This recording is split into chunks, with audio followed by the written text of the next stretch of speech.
How's it going? I'm Andrew with Investors Hub, and happy Friday to you. And to celebrate this Friday, we're talking with Mark Hake. And Mark Hake has been on the show before. He writes for Medium.com and InvestorPlace, which I will link down in the description if you want to check out his articles. And we're talking about some more speculative investments. I'm curious to see if he thinks that EVs are coming back. We saw a huge surge in interest in the latter half of last year, and maybe they're going to come back again. And we also get his perspective on just in general what he thinks the next big hot sector will be. And he also weighs in on the cryptocurrency market. So be sure to like, comment, and subscribe. Do the YouTube stuff. It really helps with our metrics and helps our channel grow. And be sure to share it to somebody who might want to learn more about investing. And after a quick disclaimer, we'll hear from Mark. Please note that our videos are not designed to be direct investing advice. We're here to gather the perspective of different investors. Our channel and our content should just be one stop on the journey of trying to find out where to put your money. So last year, in the latter half of last year, there was a big boom in interest in the electric vehicle space. So do you think that there's going to be another surge in interest in that space in the near future, or has that ship sailed for a while? I don't know of any major company that's coming public, all right, at the present time that in the EV space that other than, let's say, Lucid, all right, the CCIV merger, Churchill Capital 4, still has not, by the way, closed its merger with Lucid Motor, actually, which, by the way, is based here in Phoenix, where I live, a little bit south of Phoenix here in terms of their factory. But that should occur fairly quickly, I think. And it already has a very high valuation.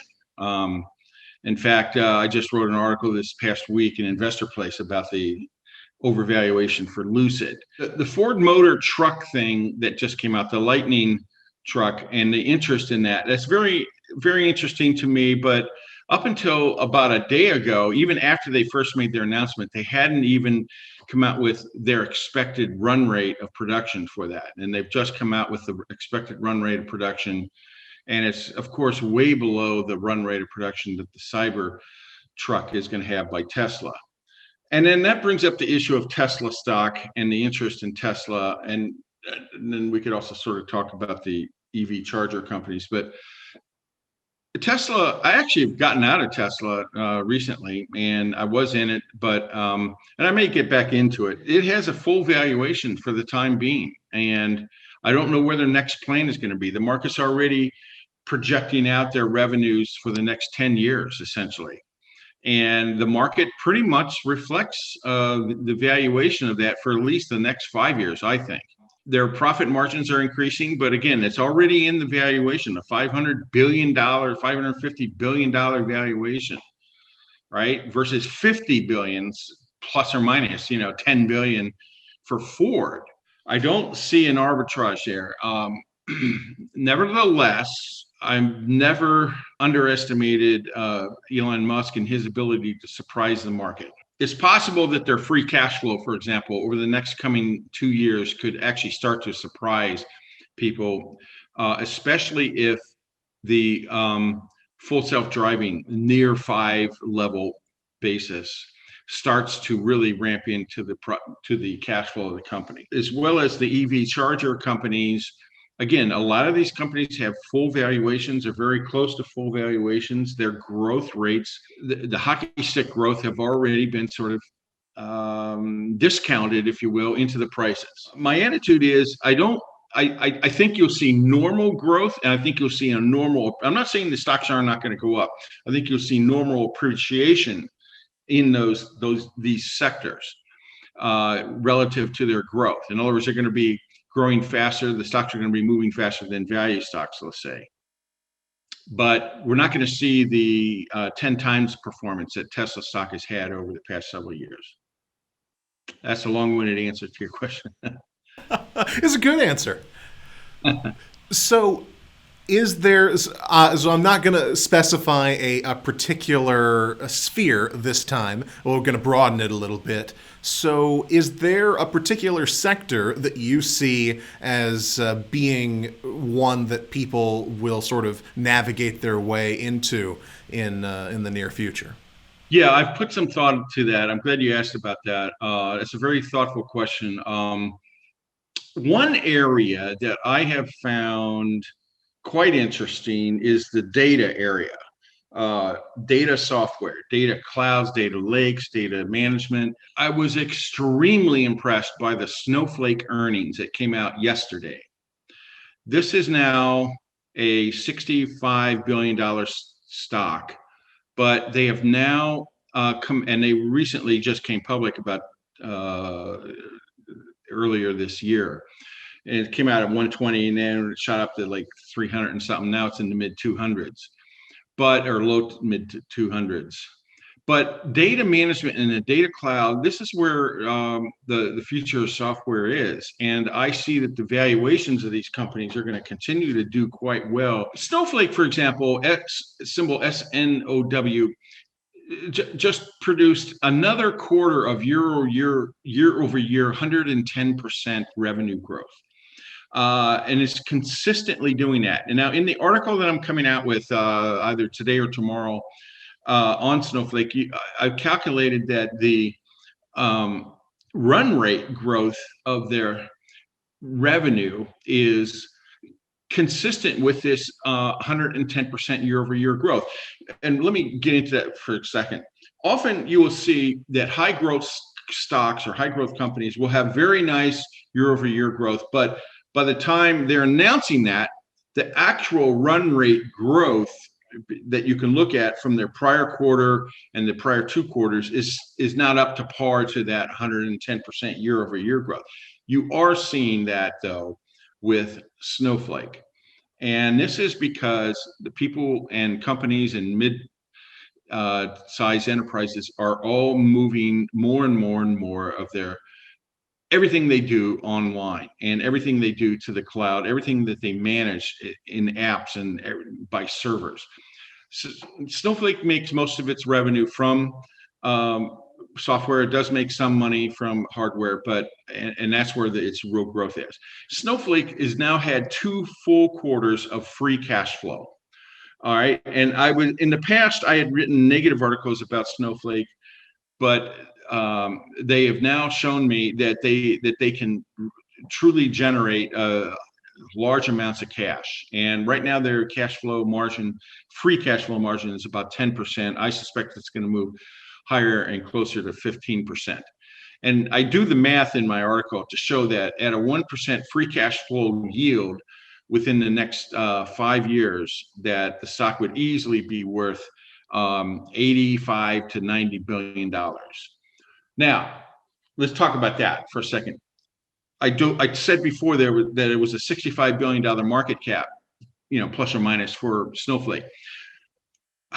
That's not that great a return from 85 to 65 over 5 years. That's true. That's only about 27%. But here's how I look at that. First of all, by the time in 5 years that we get to see these higher cash flow margins, a higher value, I estimate by that time about $1 billion in free cash flow. By that time, the market's going to be looking ahead another 4 or 5 years. So the truth is that the market's looking forward much further out in the future with these valuations. So I project that the stock could easily hit $300 within the next year to year and a half. So that makes the rate, the ROI, if you will, 27%, a very good return for most investors, and probably much higher, because the market's going to continue to look at those stocks 4 or 5 years in the future as their revenue and cash flow continue to cascade. Microsoft also came out with its earnings this week, and I just wrote an article on Microsoft's earnings. Again, cloud. It was in every other line of their earnings release, and also as well their team products. So this is a $1.8 trillion market cap company that is still showing 30% revenue growth, 30% plus profit growth, simply from its Azure products, its server products. Mostly it's become a SaaS company now. So I find that companies in this area are extremely interesting. They're starting to show very consistent growth. And in terms of meeting their valuation, meeting and exceeding their valuation. So I project out, believe it or not, in my article, you can read today, just came out, that Microsoft could easily be worth 50% more within the next year. So take a look at the data area, anything got to do with the cloud, anything got to do with that area. In fact, frankly, I'm actually getting involved with one company here locally. We're trying to start a data company ourselves. So this is something I'm very impressed with, the companies that are involved with doing this, because this is where the growth is. This is where a lot of growth is. And yes, you will be paying up for that growth, but it looks like it's worth it. I hate to say this. Unfortunately, I'm becoming more of a GARP investor, and I never really was. I was always a value investor, growth at a reasonable price. But that's another very long-winded answer to your question. Well, I'm glad you mentioned more digital markets, and this is technically a digital market, and it's one that's more speculative in nature, certainly. So what are your thoughts on the state of the cryptocurrency market right now? Oh, cryptocurrency. Yeah, I've written a ton of articles about cryptos. Again, I originally started out as a skeptic, and now the more thought I've put into it, the more I've looked into some of these companies, especially Ethereum and Ethereum 2.0 when it transitions to proof of stake. And also the recent article, everyone should read it, by Andy Kessler in the Wall Street Journal, where he interviewed Mark Cuban. You can, if you want a reference to that, go look up my article in Medium, which I just wrote this week about the state of crypto and why you should be buying it. Now, the fact is that we're probably in the early stages of what in the early 2000s, 95 to 2000, everyone was talking about the internet for 5 years, but there were no real applications, okay?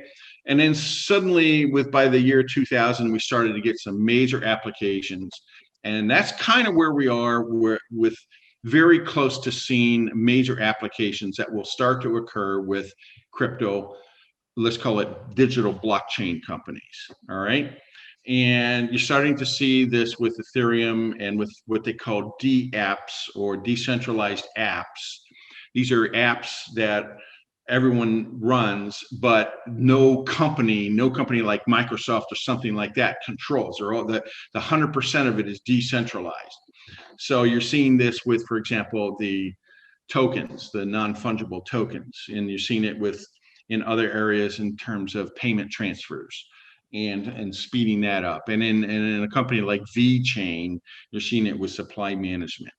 So if you're going to look at cryptos, look at the ones, especially ones that I've highlighted, that are more proof of stake. That's kind of where everyone's going to be going, and that seem to have more applications that can be sort of disrupting, if you will, some existing field.